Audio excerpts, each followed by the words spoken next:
And we're off. It is a brand new week of Village Vice. He's Zach Blackerby. I'm Brad Law. And spring break is over. It's over. Thank goodness. Welcome back from Daytona Beach or wherever else. Daytona Beach feels like a place people went in the 80s for spring break. Maybe not so much now. Anyway, point is, we're back to spring practice on the plains, Zach, and it's a good thing. It is a good thing. I mean, what a tease. We kind of joked about it last week, but you practice twice and then you go to spring break, and other schools are doing that too. Other schools are doing that. And I get the vibe of like, you want to stretch this out as much as possible. In fact, I was talking to somebody within the program earlier today, Brad. Is like, okay, so what's on the slate for this week? And they're like, man, I've been a part of springs where there was 4 practices a week, and right now it's kind of 3, and it's just allowing us to have a different type of approach. I think it's more of going to be a mental type thing. And obviously football is physical. There's going to be some physical aspects to this, but I'm not really questioning the toughness of this team, especially on the offensive side of the ball, because I believe so much in this offensive line. I think a lot of this spring is going to be mental, and obviously football is always mental too, but I think that's where this team was held back a little bit a season ago, because the offense didn't look like a modern college football offense, Brad. I think that's where this is going. And look, you got 2 new coordinators. You got a new OC, a new DC. They're going to install some different things. Some things are going to be same, but I think a lot of this spring for Auburn football is mental. So spread it out. Get as many of these walkthroughs, as many of these film sessions in as you possibly can. I think that's the goal here. And what are we talking about when we talk about the physical benefits of pushing hard, a physically taxing, say 15 practices versus 8? I mean, is there a great difference or a great advantage when you consider these guys are working out all the time? They're conditioning all the time. The modern college football player is as well trained and conditioned physically, I mean, as they've been at any point in history.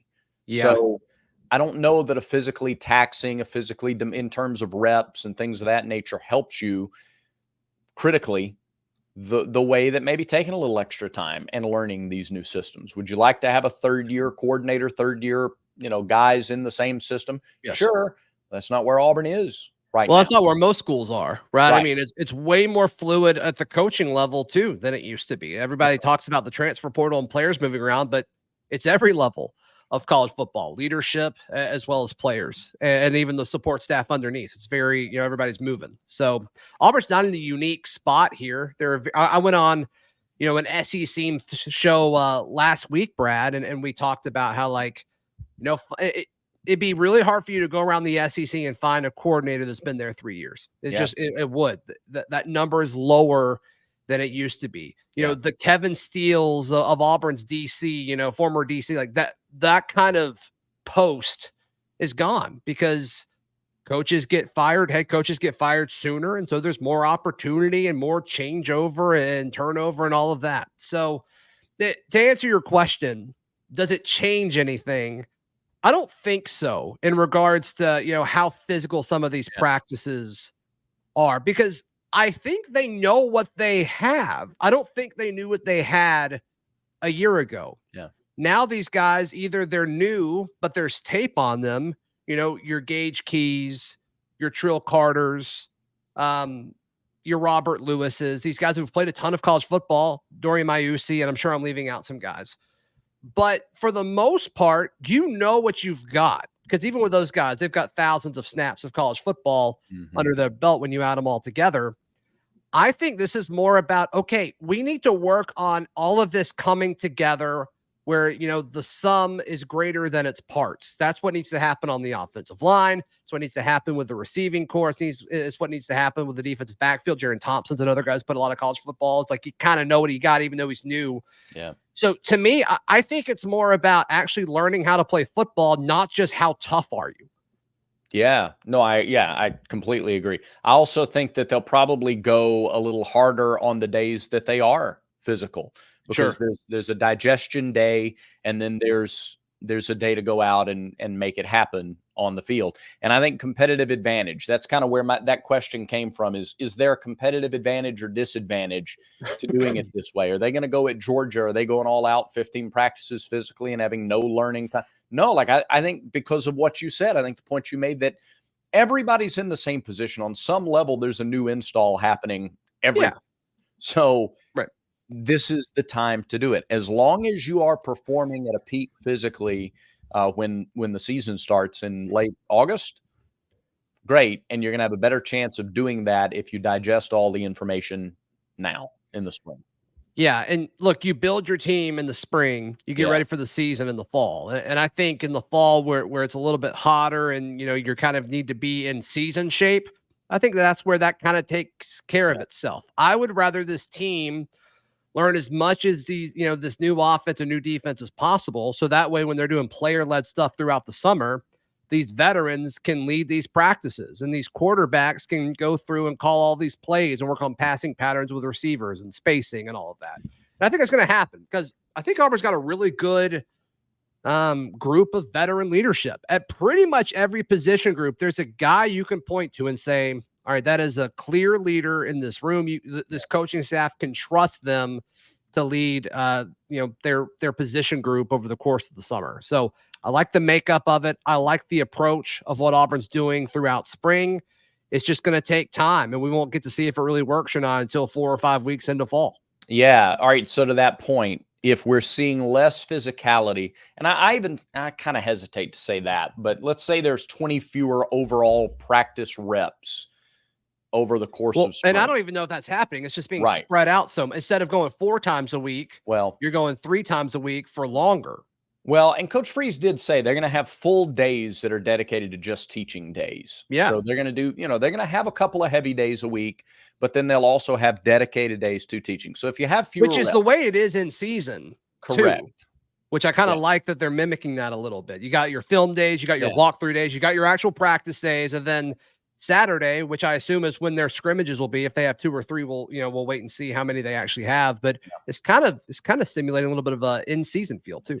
Well, we talked last week about how there are fewer actual position battles where you've got to pick the starters and the guys who will back them up. A lot of that's fairly well known and roles are identified even in March. Does it mean, though, that it's not feasible for guys to win the battles that are up for grabs in the spring? Is it healthy for your team outside of the quarterback spot? If there is any real position battle, is the benefit to naming that starter in spring, or is it best to wait until you get into the fall? Let the battles go on throughout the entire summer? That's a tricky question because I think if you look at it from the perspective of a player, I would want to know, am I going to be the guy? Is this truly a 50-50 thing? Is it 60-40 me? Is it 70-30, the guy I'm competing with?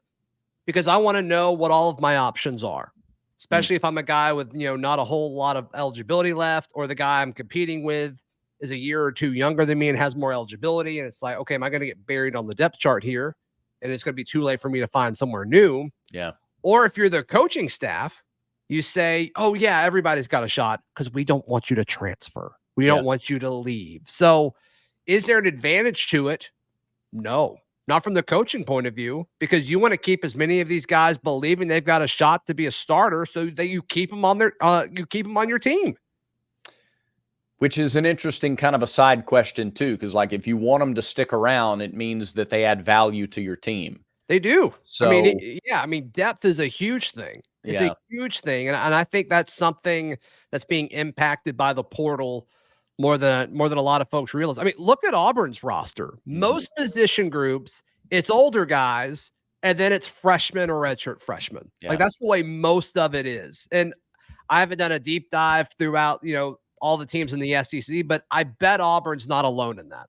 Yeah, no, you're probably right. Everybody thinks by the time they get to that junior and senior year, I should be playing 80% or more of the snaps because that's my best shot to go pro. Right. Is to play that many snaps. It's an interesting dynamic, and it's totally separate from basketball where, right, like Bruce tells the guys, you're going to play 25 minutes a game. You're going to play 55 to 60% of the available plays in a game. And that's going to, at most, that's like, that's the most productive player is playing that much.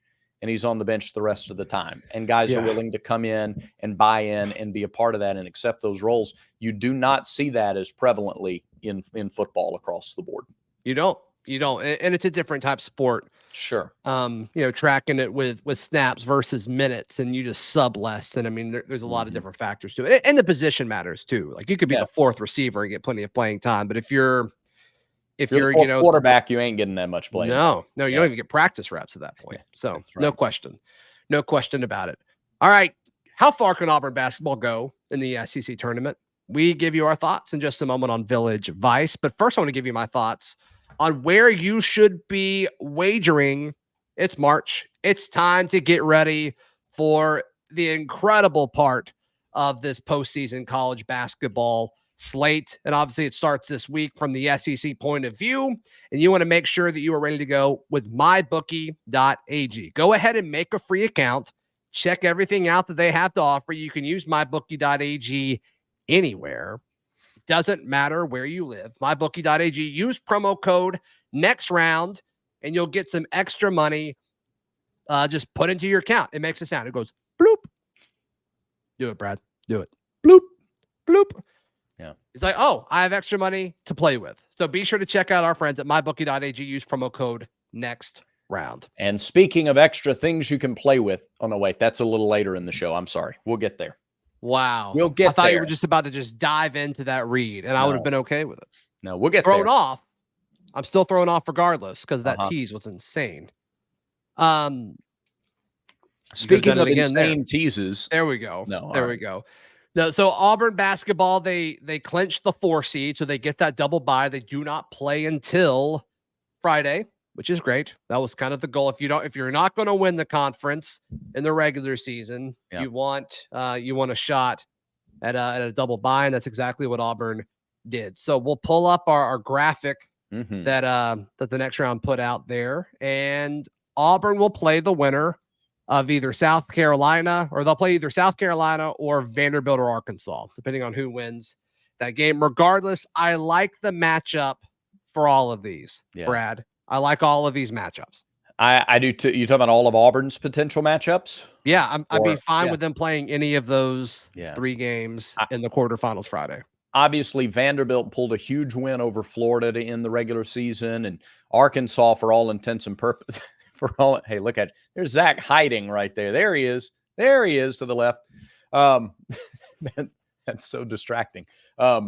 Arkansas, for all intents and purposes, should have beaten Alabama in Tuscaloosa. I don't know why you take a 3 with your last possession in a tie game, but anyway, here's Zach again.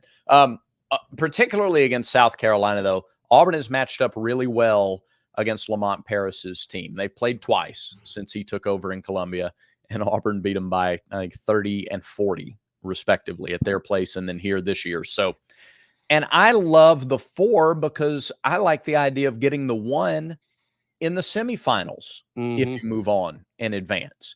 Go ahead and take them all. Look, there are 6 teams that I think have a chance to win this thing, and so there's not going to be an easy path. Who are the 6 teams? So is it the top 6 seeds? Yeah, I think any of the top 6 seeds have a chance to win it. So you think everybody after that, no shot? I don't think so. I mean, A&M's fighting for its NCAA tournament life, but nobody else in the league is playing for a postseason berth or an NCAA tournament berth anyway. And I just think that those 6 teams have separated themselves enough, even though Florida stumbled at the end. They were playing as well as anybody else until they lost to Vanderbilt in a game that, again, aside from a little bit of seeding, I guess it wouldn't have mattered, because if they had won that game, they'd have finished 12-6, which would have had them in the exact same spot. So it didn't really mean anything at that point. Yeah, the only team I really don't want Auburn playing is Kentucky, and they wouldn't play them until the championship. So I'm with you. I think I would rather play the 1 seed, Tennessee, than I would with them playing Kentucky. Alabama, I don't think is as good now as they were a month ago. I agree. And they have a gauntlet of a schedule. If Auburn sees Alabama, it means they've beaten Florida and Kentucky to get there. So I think they have the toughest road in the tournament for sure. Do you think there's any chance Auburn plays somebody not South Carolina on Friday? It wouldn't totally shock me because Arkansas is playing better. Okay. And that's not just by virtue of them almost beating Alabama. That's, they've improved. They're not the terrible team that they were in January. They were bad in January, objectively bad. They were, and we didn't realize it, and it felt super great when we went in there and just blitzed them. But you're right. They weren't as good of a team as we thought they would be. Still feels super great to have done that. So I think that'll be a good game against Vanderbilt. I think they're playing well. I expect Arkansas to win that game, but South Carolina defensively has been consistent throughout the year. So I don't know. I think Auburn and South Carolina are a pretty safe bet there. Speaking of a pretty safe bet, Brad. Yes, our friends at manscaped.com, where you get 20% off and free shipping when you use our promo code VICE. You got to look for the promo code. Don't go with the one that they build in-house. That's sort of the standard. You got to use ours, VICE. Ours is VICE. better. It is better. 20% off and free shipping. And St. Patrick's Day is coming soon. And I got to tell you, if you want to meet your new lucky charm for St. Patrick's Day, it is the Lawnmower 5.0 Ultra. It's a trimmer that comes with two, not one, two interchangeable next-gen skin-safe blade heads, one for the classic trim and the new foil blade to go smooth wherever your heart desires. It's equipped with dual LED spotlights. Insane. You can, navigate your shamrock patch in peace.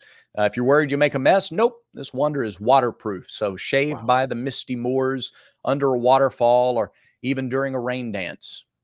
You create your own rain dance with our friends at manscaped.com. Use promo code VICE to get 20% off and free shipping. All right, Brad, let's fill out our own bracket. All right. You want to? For everybody or for Auburn's path?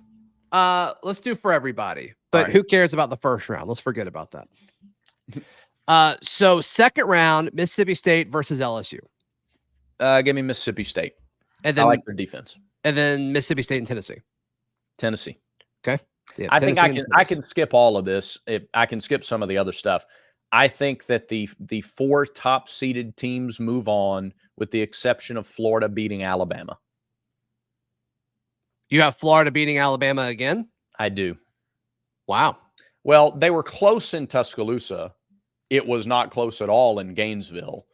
And so on a neutral floor, like that tells me on a neutral floor, Florida's a better team. Okay. And they've played better for the last month. Interesting. So I have the Gators in Kentucky in one semi, Auburn and Tennessee in the other. What do you think? Can you talk me out of A&M upsetting Kentucky? Yeah. I mean, I don't know. Have you watched? This is going to sound like a jerk. Have you watched Kentucky for the past month?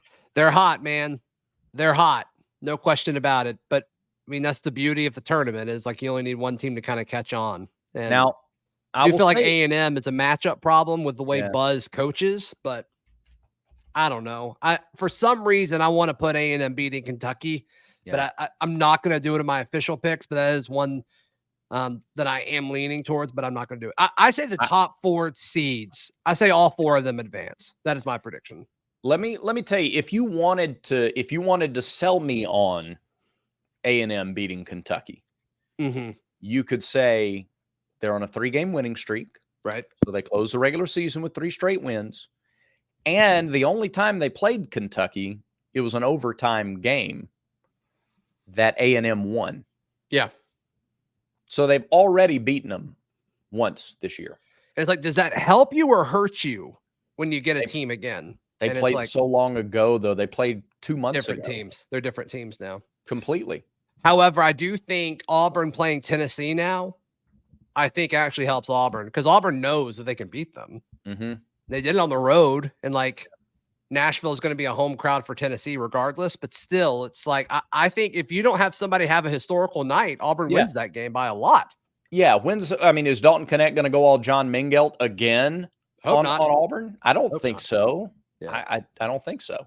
Yeah, and so if that's the case, like, could we have an Auburn Kentucky or an Auburn Alabama SEC tournament championship game? Ooh, that would be wild. That'd be we great. Haven't had Auburn Alabama in the final since, I believe, 85 or 86.